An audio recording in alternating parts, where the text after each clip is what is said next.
È sempre difficile commemorare una persona e in particolare commemorare un amico.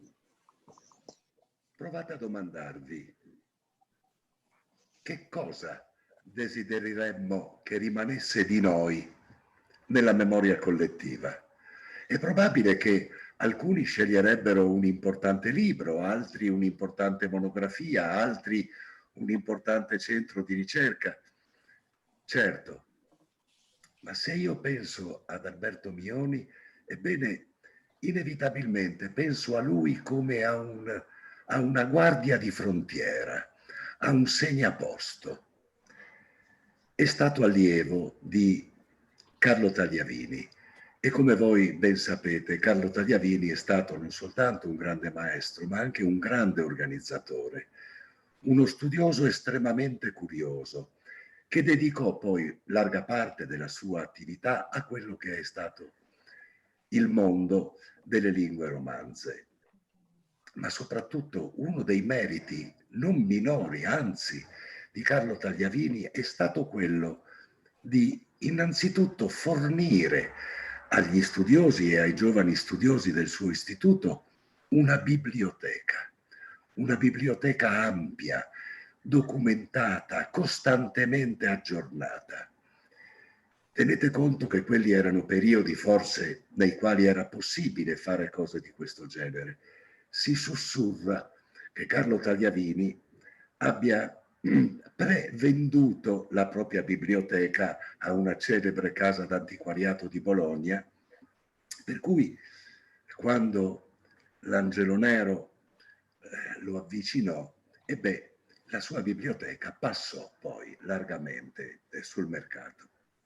Questa creazione di una struttura bibliografica, la sollecitazione di interessi di ricerca fece sorgere attorno a lui un numero considerevole di studiosi. Ricordo Giovan Battista Pellegrini, socio egli stesso di questo istituto. Ricordo Gianfranco Folena, del quale quest'anno sta per esserci il centenario della nascita che sarà doverosamente celebrato. Ma a loro volta questi studiosi arricchirono la struttura di altri giovani studiosi. Ebbene, Alberto Mioni era uno di questi. Ma vedete, devo dire che se voi guardate la pagina web dell'istituto, troverete, oltre alla foto raccapricciante che Alberto ha ritenuto di mettere per se stesso, troverete una precisissima, puntuale raccolta di informazioni su quella che è stata la sua carriera scientifica e, diciamo, di docente universitario. Che cosa lo contraddistinse? Beh, Alberto è stato persona, possiamo dire come tutti noi, che portava su di sé i segni e le cicatrici dell'epoca, che era stata anche sua quando lui era giovane studioso. Permettetemi di riassumervela con un esempio. Ecco, pensate a quelle che sono state le tante discussioni avvenute nel campo della fisica teorica e della meccanica. Da una parte la meccanica classica, poi la meccanica quantistica, la teoria della relatività di Einstein. Beh, era un mondo, quello della linguistica, diciamo, degli anni 60, dove si confrontavano esperienze diverse, interessi diversi, ma anche, per dir la verità, interessi concreti profondamente diversi. Temo di non poter essere smentito se sostengo che quella era un'epoca nella quale sostanzialmente in quella che era la selezione universitaria a livello concorsuale prevaleva una logica, diciamo, indoeuropeistica. In altre parole, Per dimostrare di essere linguista tu in qualche modo dovevi esserti occupato di indoeuropeistica. Ma molte cose stavano succedendo nel mondo e da questo punto di vista, almeno in parte, l'ambiente accademico era leggermente indietro. Beh, Alberto Mioni ebbe la sensibilità e il coraggio, per così dire, di tentare di ritagliare spazi nuovi. Certo, ciò era possibile perché l'ambiente universitario di Padova era l'ambiente che era, ossia un ambiente ricco, un ambiente profondamente produttivo. Chiedo scusa, mi si sente ancora? Sì, sì. Il professor Chieco Bianchi ha condotto. Gino, togli lo share screen, Gino. Va bene, ma non ha molta rilevanza se non mi vedo, non è una grande immagine e mi fa anche un pochino star male. Vabbè, dunque, grazie all'ambiente, Alberto Mioni riuscì in qualche modo nettamente a ritagliare e a ritagliare per se stesso e per gli altri questo spazio. Da questo punto di vista posso dire che ebbe una notevole importanza individuale per quello che è stato il crescere nel nostro paese dell'interesse per la sociolinguistica. In altre parole, Alberto desiderava che cosa? Alberto desiderava semplicemente che la linguistica uscisse, per così dire, da un mondo che sembrava quasi algebrico, pieno di asterischi, e andasse nel vissuto, andasse nella vita, per così dire, di ogni giorno, nella vita di quelli che sono davvero i parlanti. Sì, l'ha già messo. Questo faceva parte, io mi permetto di sostenerlo, del carattere di Alberto.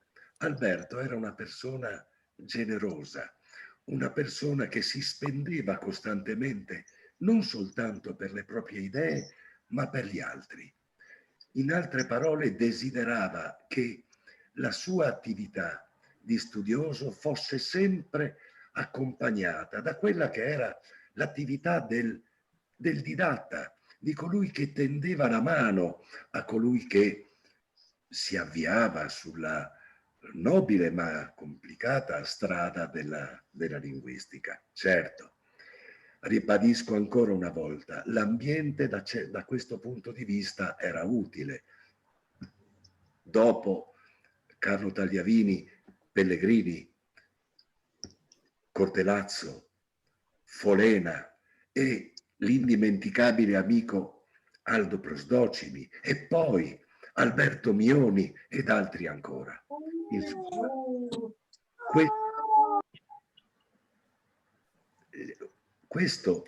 in questo ambiente Alberto Mioni dette il meglio di se stesso. Ma vedete, posso anche dire che Alberto aveva un'altra caratteristica, la curiosità. Era curioso in maniera insaziabile e contemporaneamente però era anche impaziente. Tutti noi ricordiamo, o almeno coloro che lo frequentavano in qualche modo più da vicino, ricordavano che lui aveva degli interessi che si rivolgevano, per così dire, non soltanto a quello che era il mondo dell'italiano parlato e dei dialetti italiani, ma anche il mondo delle lingue africane. Ed egli si era riproposto di aggiornare, arricchire, rifare quello che era il lexicon della Fisher, vero, delle lingue del mondo. Impresa che egli costruiva come esattamente la tela di Penelope, costruendo un pezzetto e il giorno dopo rifacendolo e preparandone già un altro.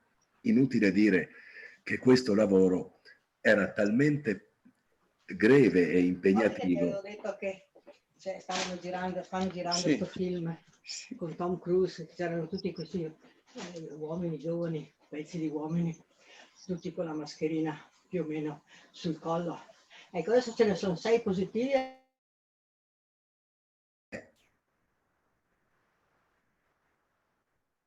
Per un momento Voci esterne. sono stato travolto da Tom Cruise.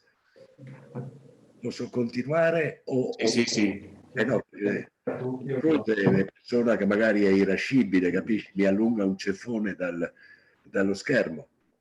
Beh, sì, tentavo di dire che Alberto è stato sempre da questo punto generoso e sensibile nei bisogni dell'apprendere. È per questo che lui si è occupato anche di problemi di dislessia, che si è occupato di fonetica, sì, ma rivolto per quello che è il mondo della riabilitazione linguistica.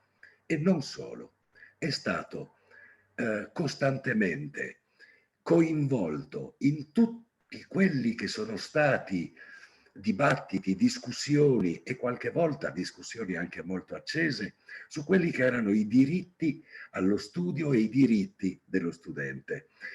Non dimentichiamoci mai, permettetemi di dirlo in maniera, come posso dire, un pochino fin troppo esplicita, negli anni 60 c'era sì una sensibilità che cresceva, ma sembrava che gli studenti dovessero essere in qualche modo un elemento in più delle università, che potevano esistere benissimo per conto proprio anche senza gli studenti stessi. È per questo che Alberto nella sua carriera ebbe e accettò di ricoprire prestigiose cariche accademiche. Fu prorettore, fu direttore di dipartimento, insomma, credo che da questo punto di vista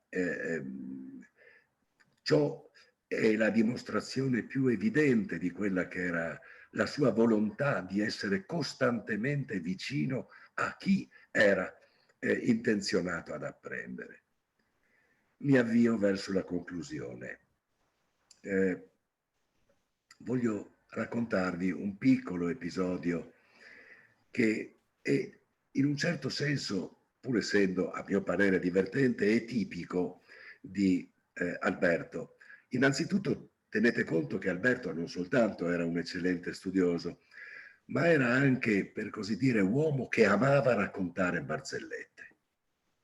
E questo racconto lui lo recitava, interpretava le varie parti, vero, in commedia, con un'unica, per così dire, un unico pericolo, che le sue barzellette duravano tra il quarto d'ora e i 20 minuti, quindi se te ne raccontava 3, tu avevi perso la mattina.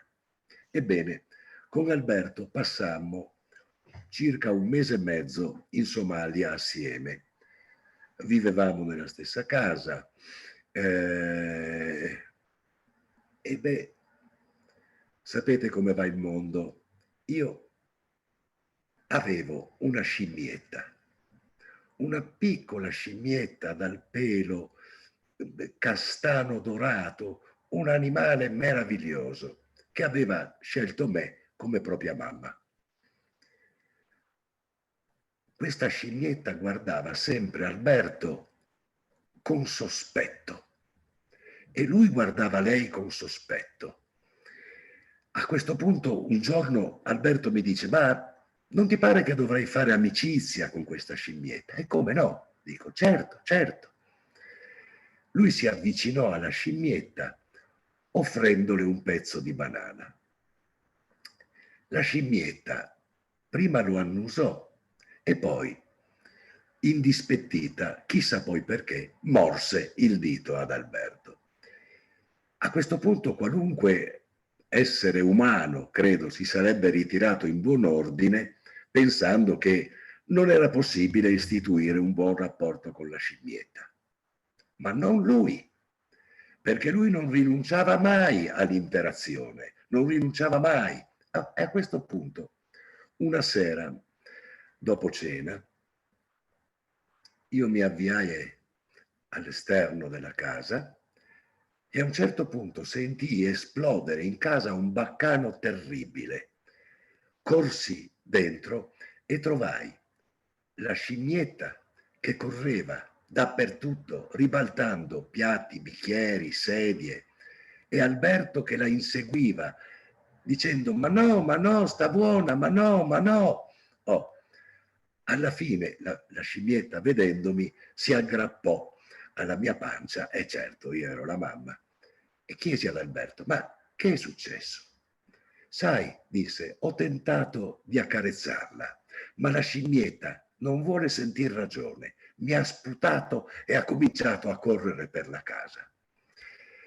Inutile dire che il suo nobile tentativo ebbe una sola conseguenza, quella che io dovetti rinunciare alla scimmietta, perché tra i due non c'era possibilità d'intesa. Credo sia stato l'unico caso in cui Alberto non sia riuscito ad entrare per davvero in contatto con un altro essere vivente. Saluto ancora una volta nella memoria l'amico Alberto Mioni. Grazie a tutti voi.